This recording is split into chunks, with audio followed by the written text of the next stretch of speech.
he had his theory, and he didn't have any way of proving it because, I mean, how do you prove something like that?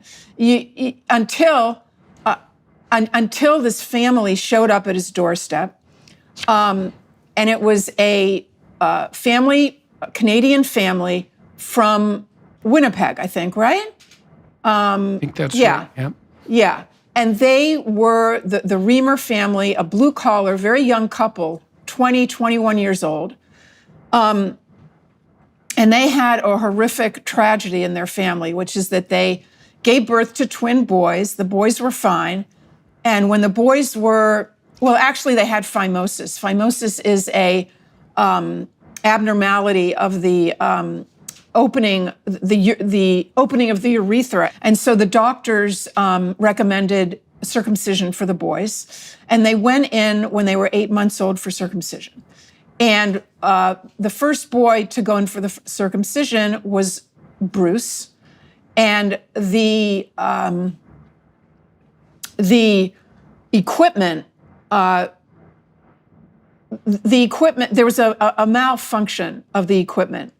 And they were cauterizing the penis in order to circumcise it. And instead of just that small amount of tissue that was supposed to be cauterized, apparently the settings were incorrect, and the entire penis was burnt.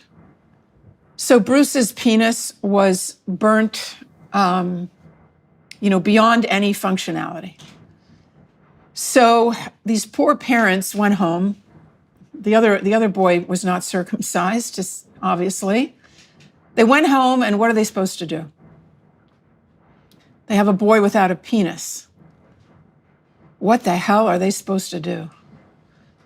So months later, they were watching television, and John Money happened to be on there.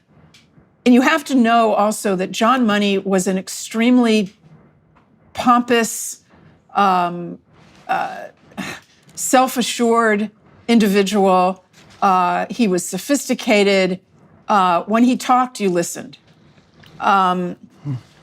He came across as being definitive, being, calling the shots, knowing what was going on, knowing the research, knowing the truth. And he, in this interview on television, said that a boy can be raised as a girl and a girl can be raised as a boy if it's done early enough. And that early enough means before the age of 2.5 or 3. And the parents, the Reamer parents, immediately took note of that, and they thought, here's the answer. This is the answer for Bruce. This is what we're supposed to do. So they contacted Dr. Money down in Baltimore, and they made an appointment and took the twins down to Baltimore and went down there. Again, you have to understand that this was a uneducated, young blue-collar family. And when they were interviewed later about their meetings with John Money, they described him as like, we just thought he was God. Mm-hmm. We just thought, he's a professor, and he's, got all the diplomas, and he's the head of this entire new clinic. At an outstanding university, one of the major universities in the world. That was at Johns Hopkins, right? Yes, yeah, right. Yes. So you have to imagine this young couple coming, and they're at a loss, and they are looking for an answer. They've been praying, they're looking for an answer to their prayers. What are we going to do with Bruce? And John Money says, well, we have an answer for you. Because male and female is actually not related to chromosomes. It's not related to hormones. It's not innate. We can take little Bruce, and we have to do some surgery on Bruce. We have to castrate him, and we'll remove his testicles, He already didn't have a penis. We're going to remove his testicles. We're going to fashion, some sort of elementary sort of female genitalia. You're going to give him a girl's name, and you're going to put him in pink dresses and give him dolls and raise him as a girl. And you are never, ever, Dr. Money told the parents, never to tell him that this was truly what happened and after he was born. Never tell him, because that will ruin everything. And it's up to you. You have to just work your hardest to raise him as a girl and make sure that everyone around him is considering him a girl, because essentially he is a girl. And so not only was this the answer to the Reamers' prayers, this was, as you can understand now, the answer to Dr. Money's prayers. Right. He had an experiment. This was the experiment. This was his proof of concept. His concept was that being male and female is completely separate from biology. It's imposed by society. It's a social construct. And this was his proof of concept. And so the Reamers went home. Well, he had his surgery. They took him home. They named Bruce Brenda. They put him in all the girls' clothing, and they gave him dolls, and they did all the things. And he peed sitting down sometimes, because as we'll learn later, he actually preferred urinating standing up, which is astonishing. We learned later that he always wanted to urinate standing up. And from the time he was in diapers, I think, he was told he was a girl. So that really is fascinating. But anyway, so they took him home, raised him as a girl, and Dr. Money started to follow the twins every year. They would come down for a visit. The parents would spend time speaking to Dr. Money, and then the money, there's a slip. Freudian slip for you. Yeah. Dr. Money would take the twins without the parents into his office and spend time with the twins. So this went on for years. And Dr. Money began to report on his study that became a famous landmark study. And he called her Joan in his study. He was beginning to write about this and lecture. And he was claiming that Joan, AKA Brenda, AKA Bruce, was doing great. She was adjusting. She may be a bit of a tomboy. He would acknowledge that. But in every way, she was adjusting, and she was doing well with friends and with schools, and she liked playing with dolls, and she would mimic her mom. And he was giving this glowing report from year to year, and in his professional writing of his studies, his report, and he was giving talks, and he was getting, you might imagine, tremendous attention for this. You have to understand, this was by now maybe, the early 60s. This is feminism, okay? This is the sexual revolution. This is a time when society, or at least part of society, wanted nothing more to say that male and female is a social construct. And that in order to gain, full equality, women have to be considered the same as men. And, to have a study such as this study of John Money's, in which he was reporting that this baby who was XY, normal chromosomes, normal everything biologically, but is being successfully raised as a girl because he has a girl's name and girls and dresses and dolls and all, his entire society, his teachers and his grandparents and everyone is reinforcing the idea that he's a delicate girl who likes to cook and, is going to grow up to have babies. I mean, this was huge. Now, what happened is that this theory of John Money's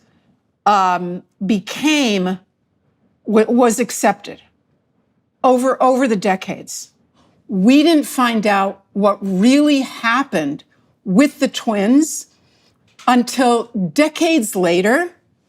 And in the meantime, during those decades, his theory became doctrine. Okay, his theory became just baked into, so many fields of both soft and hard science, so that it was standard that whenever you had, for example, an XY or any child that had ambiguous genitalia, if they could be raised as a girl, they'd be raised as a girl. So they'd be castrated just automatically. Why? Because of the great success, because of what John Money proved to us. And so lots and lots of boys all over the world. I mean, this was written into the textbooks of endocrinology and the textbooks of genetics. I mean, this became truth, so to speak. Not that there weren't people, other scientists that were standing up and saying, John, this isn't proven yet. Let's look a little closer. This is not necessarily the case. But what did he do? He wouldn't tolerate that. John Money, was a tyrant. He would not tolerate another psychologist or biologist or geneticist standing up and trying to publish something that would challenge his great gender theory. He would arrange, he would intimidate the editors at the scientific journals to not publish those articles. It's a lot of what's actually going on right now is very similar. Right. So what happened with the twins is that after decades, in fact, John Money wrote a book in 1997 in which he said yet again that his twin study, that his gender theory had been confirmed and supported by the results of this experiment with the twins. And the following... One person experiment, by the way, a one-person experiment. Yeah, but even that one person, it didn't work. Okay, so in 1998, what do we call him now? Not Brenda, not Bruce, but what happened is that we discovered that he stood up and he said, he just blew the cover of this whole thing was a hoax. And his name was now David. Brenda had become David. And he was not only a man, but he was married to a woman and he had adopted 3 stepchildren, and he worked as a janitor in a slaughterhouse.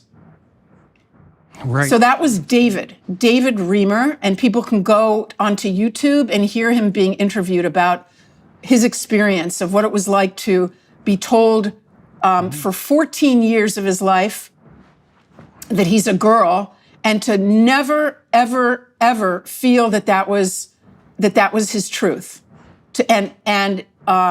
What happened is that during all those years, he was not happy with his dresses and with his dolls. He wanted to go play with his brother's toys. He wanted to pee standing up. He wanted to, he was rough. He was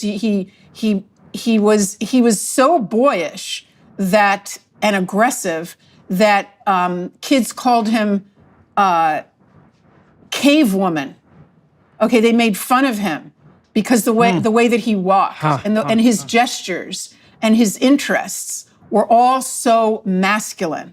and he was a miserable child, and the family was miserable. And on top of everything, when the family was going back for those yearly visits to Johns Hopkins with Dr. Money was sexually abusing those twins. Okay, how? He was forcing them to undress and to mimic sexual intercourse, and he would say, this is what men and women do together, and he would, humiliate them and show them pictures. And the point came, why did they stop going down to Johns Hopkins? The boys refused to go. They refused to go back to see Dr. Money, and the parents couldn't understand why. Are you feeling overwhelmed by the craziness of the world around you? Do you find yourself constantly searching for peace and stability amidst the chaos? If so, then it might be time to start building a daily prayer routine. Join me and thousands of others on Hallow, the #1 Christian prayer app in the US. Download the app for free at hallow.com/Jordan. You can set prayer reminders and track your progress along the way. Not sure where to start? Check out Father Mike Schmitz's Bible in a Year, available on the Hallow app for brief daily Bible readings and reflections. Or pray alongside Mark Wahlberg, Jim Caviezel, and even some world-class athletes. With Hallow, you can customize a personal prayer plan that works for you. Listen anywhere you are with downloadable offline sessions. Get an exclusive 3-month free trial at hallow.com/Jordan. That's hallow.com/Jordan. What happened to David Reimer? What happened? David Reimer committed suicide eventually, didn't he? Yeah. Yes. So that's the denouement of that particularly tragic tale. And his twin. So not only was this a failure, it was go ahead. Oh no, it was a disaster, terrible disaster. He committed suicide, and his twin brother died of an opiate overdose before him. His twin died first. The entire family was, what kind of words? Traumatized. It's not enough. Trauma is not enough to describe what that family went through. My parents didn't know a lot that was going on. And if they would have known, it never would have happened. By me not saying anything, the medical community was under the impression that my case was a success story. And I was shocked when I heard that people thought that my case was a success story. So what we should point out here is that this experiment couldn't possibly have gone more cataclysmically wrong than it did. Right? Not only was what Money was saying was not true in the technical scientific sense, it was an anti-truth, and he falsified the data, and it culminated in the death of 2 people, the demolition of a family, and the perversion of an entire culture. That's John Money's legacy. And he never publicly acknowledged it. He never publicly acknowledged that the twins had, that one of the, I don't know what John Money died, I think, in 2006, and I think he had dementia. But when the book came out, and when John Colapinto's book came out that just exposed this whole calamity, there was nothing from John Money. He was still alive. He could have made a statement. Nothing. I'm just saying that that's just another, indication of what the immorality of this person, and the lack of acknowledgement, of what they're guilty of doing. I guess it's too much to expect.